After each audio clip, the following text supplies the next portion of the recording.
முடிஞ்ச அளவுக்கு திருவண்ணாமலைக்கு யாருமே வராதீங்க. ஏன் சொல்கிறேன்னா, திருவண்ணாமலைங்கிறது வந்துட்டீங்கன்னா திரும்ப திரும்ப வந்துட்டே இருப்பீங்க. அந்த அளவுக்கு ரொம்ப சக்தி வாய்ந்த ஒரு இடங்க இது. ஆ ஒரு டைம் லூப் மாரி கூட சொல்லலாம். நடந்ததே திரும்ப திரும்ப நடக்கும். எப்படின்னா, இப்ப நானே வந்து நெறைய டைம் இங்கேயே பொறந்து பொறந்து திரும்பி பொறந்துட்டே இருக்கேன். இங்க வந்தவங்க திரும்பி ஒரே செயல செஞ்சுட்டே இருப்பாங்க.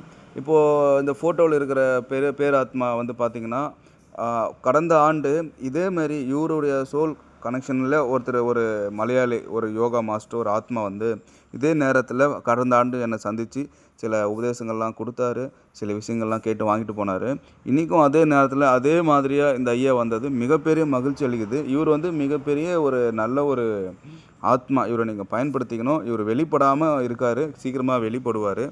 அத தாண்டி இவரு உத்ராட்சம் அணியிறதுக்காக வந்து நம்ப கிட்ட வாங்கி உத்ராட்சம் அணிஞ்சிருக்காரு. உத்ராட்சம் அணியறதுல பெரிய ஈடுபாடு இருக்கு. அது பிரபஞ்சத்தில வேற ஒரு தத்துவத்தில இருக்கிறவங்க. ஆனா நம்ப கையால நம்ம கிட்ட வந்து நீ கேட்டு, "நீ ஒரு நல்ல ஒரு ஆத்மா. நீ ஒரு பேராத்மா. உன்கிட்ட விஷயம் இருக்கு."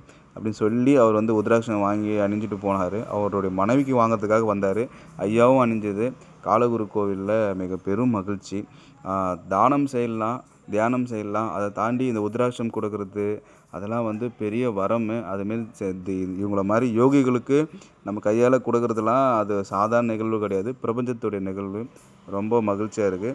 நீங்களும் உங்களுக்கு எதாவது வேணும், உத்ராட்சம் வேணும், கருங்காலி மாலை வேணும், எது வேணுனாலும் நீங்க கான்டாக்ட் பண்ணுங்க. நான் உங்களுக்கு அனுப்பிச்சு விடுறேன். எல்லாரும் நல்லா இருங்க. நன்றி. வாழ்த்துக்கள்.